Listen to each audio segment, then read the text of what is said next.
Welcome, welcome. I'm Dee, and this is the Unguided Life, where I'm taking it one day at a time, bringing you guys along for the journey to hold me accountable as I budget my way through life.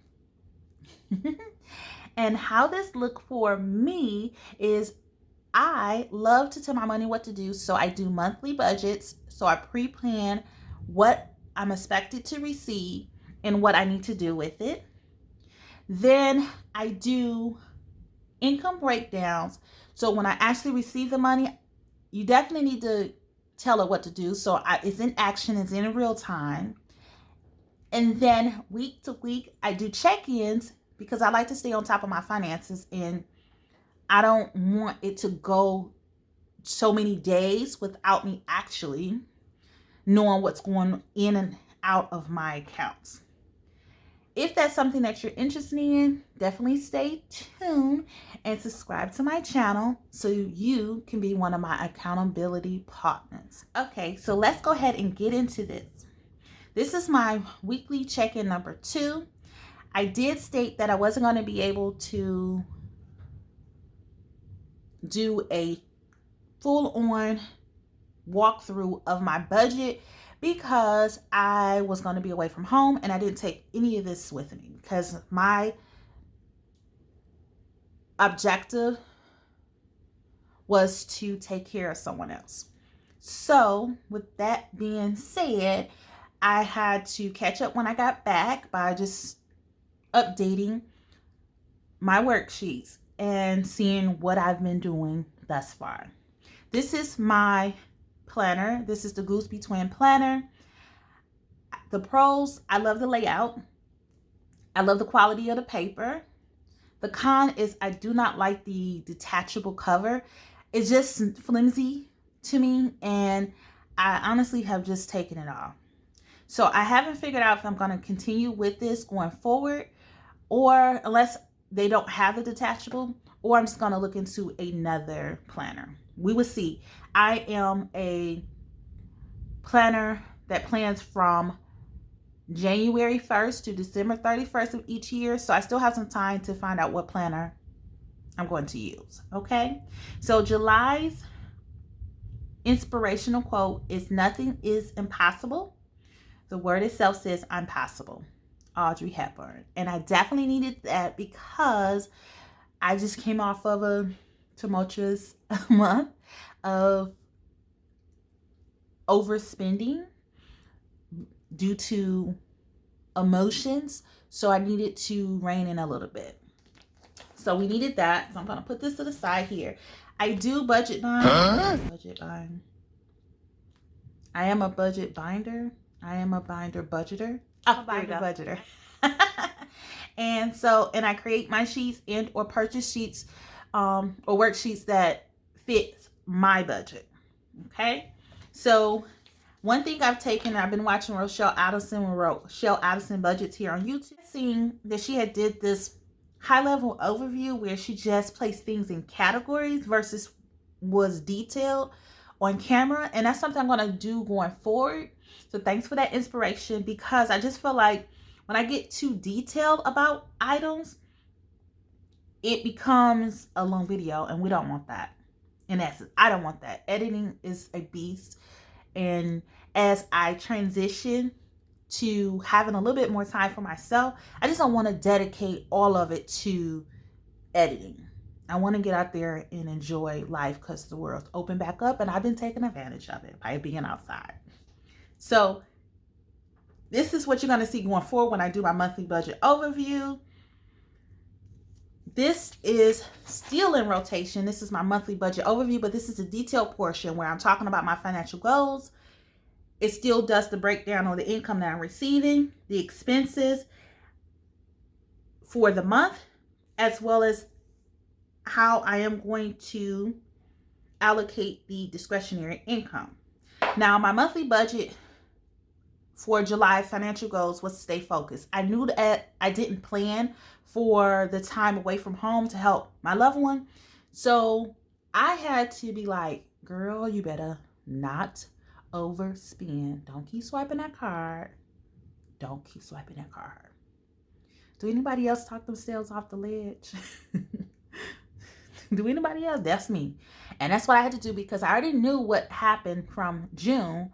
A lot of overspending because of emotions. I just didn't want that to happen. I had to be the strong one, okay? The next thing is I need to create a car loan payoff plan. Now, I have been paying off my debt for my car loan, and I am ahead of the game, at least a month, maybe two. I have to double check. But I do not want to be paying this the full term. I don't want to give them all that interest. So my car loan is the next debt in line to be paid off. I need to figure out a game plan to ensure that I'm meeting this goal. Lastly, I need to follow up with my student loans. Now, I can't honestly do that until I get my discharge letter. Right now, I received a letter to say, hey, you made all the payments necessary for your Chapter 13 bankruptcy. Now it's time to head to the judge so they can overlook take a look at the case and verify I did everything I was supposed to do, and receive this letter that says you discharged, we're letting you go, take off the ankle bracelet, so on and so forth. And with that being said, it should be sometime this month because I know my lawyer stated that they'll be taking August off, and August is I think August 24th is the last day to file so you can get onto the books or the calendar. And it doesn't require me showing up, just my lawyer. So I should be at least hearing from them by the end of the month, but I'll follow up if I haven't, just to make sure we're good. All right, so let's go ahead and I'm going to get into the weekly check-in. Let me get out the right ink pens. Let's do that first, because if we don't do that, we forget. So I need my red and green.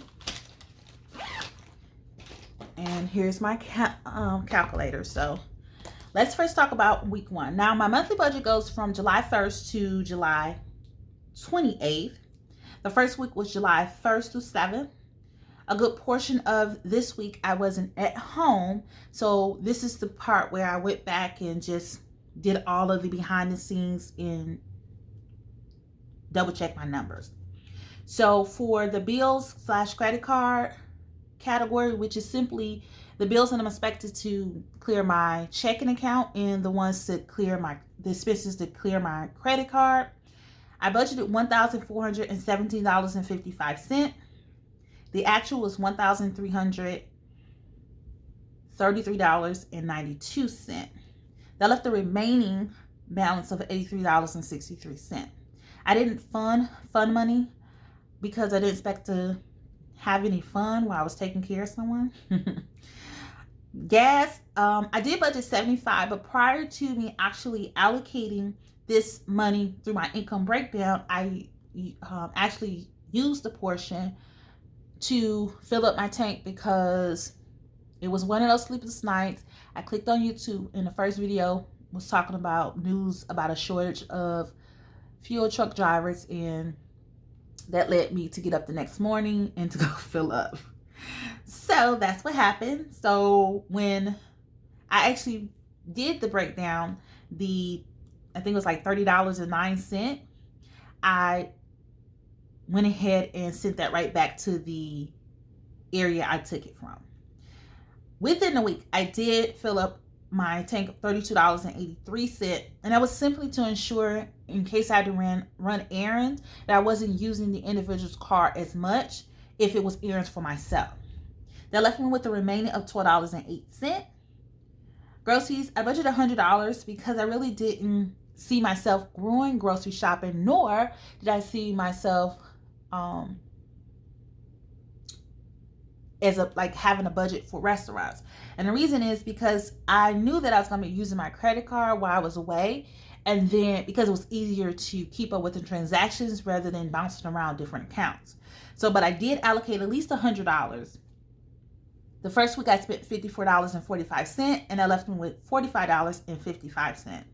The household category, I budgeted $40, and that was because I needed items in the home. I went ahead and purchased everything I needed for the home, and I left with a zero balance.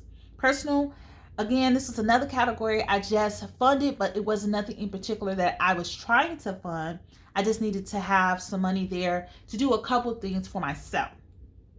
I spent all of that, and that left me with a zero balance. Again, I didn't fund restaurants because it was just lumped together with groceries or personal, wherever it fell. So now we're in week 2. This is week 2 check-in. It goes from August 8th, July 8th to July 14th.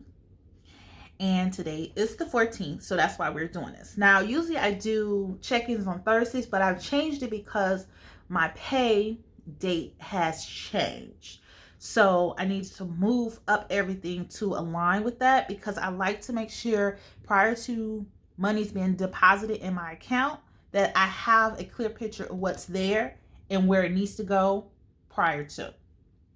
So for the bills / credit card category, I was left with $69.22. I know you said, well, it was $83.63 here. Right. The given portion that I needed to move to a different category. I just hadn't done that again because I was away and I wasn't focusing on, moving money around, anything like that. But when it came to week 2, I had a little time to myself to do that. So the actual amount for the bills was $69.22. Of that $69.22, $63 cleared the account, and that was for my water bill. I do need to get another one out. So fund money, we're just going to zero that out. And everything else is zero. I'm just going to zero it. Let's just... For gas, I went ahead and when I returned, I filled up again, or topped off, shall I say. And that was simply because I was expecting to get out and start my side hustle. For groceries, I didn't have anything, so I had to go actually purchase some items, as well as purchasing, because I didn't purchase that much because I knew I wasn't going to be cooking. The remaining fell into picking something to eat from a restaurant. So for the bills, I'm left with $6.22. Now that $6.22 is actually for the car maintenance sinking fund. So I allocated $70 to getting my oil change. With the discount, it was $63. It came to $63.78. So that left a balance of $6.22 that needs to go back to the sinking fund. So I need to verify that and make sure everything is good with that. Also, one thing I like about the auto shop I go to is I never have to feel like they're trying to take my money in a way or take advantage of me. One thing that happened is that usually my oil change don't take that long, and it wasn't crowded, but it gave me a time to go to the nail salon to get a pedicure, and so I wasn't worried about it. But when I got back, the lady had apologized for it taking so long. I said, no, that's fine, girl. I went across the street and got my feet done. and she said the reason why it took long was because the cap for the oil, it was cracked. And so they had to order it and then get someone to go get it and bring it back, or someone to drop it off. I don't know how they do the process. And I thought she was going to lead into saying, and you owe us X amount of dollars for that. No, she said, you get your oil changes here, so clearly we done this. we cracked this cap, and because of that, we went ahead and replaced it free of charge. And there has been countless times I've gone to them and just asked questions, and the mechanic didn't have no problem coming and looking before and giving his opinion before he actually done something. So this is not the first time. Remember my check engine light after the inspection? Went to AutoZone, got a code, went to the auto shop, told them the code. The mechanic said, let us put your car on our computer. Came back, told me all the codes, and said all these codes point to the engine. We don't do engine work here. Referred me to the dealership, told the young lady at the front desk not to charge me for a diagnosis because nobody here can fix the issue. And she didn't. So I like when they're not trying to nickel and dime me and they're actually trying to fix and resolve the issues of my vehicle. Another thing to note is my dad was hearing a rattling noise and he kept saying something about my oil. That's why I went ahead and got an oil change when I did, because it wasn't time, because he kept bothering me about that. So luckily I did that prior to getting on the road and going as far as I did. So thank you, Father in heaven. Thank you, Father on earth. And thank you, NTB, for looking out for your girl. So big ups to them. So for gas, there's nothing left here. And for groceries, there's nothing left there. So that is my weekly check-in of my bills in my cashless envelope categories. And yeah, easy peasy.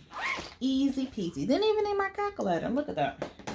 So what I will not be doing on camera no longer is doing my weekly check-in of my sinking funds. I'm trying to get those back up. So this is definitely going to be the end of this video here. And I hope you guys enjoyed this new format, this new setup. Of course, going forward, you won't have to hear all of the other stories in regards to what happened. But basically what my money been telling me is that I am cutting it close. I'm cutting it close, and I need to, stay focused. Don't cut it close. Leave something. If you like what you just seen, definitely go ahead and hit that subscribe button. Everyone hit that like button. And please share this with your family, your friends, and your co-workers. Peace out.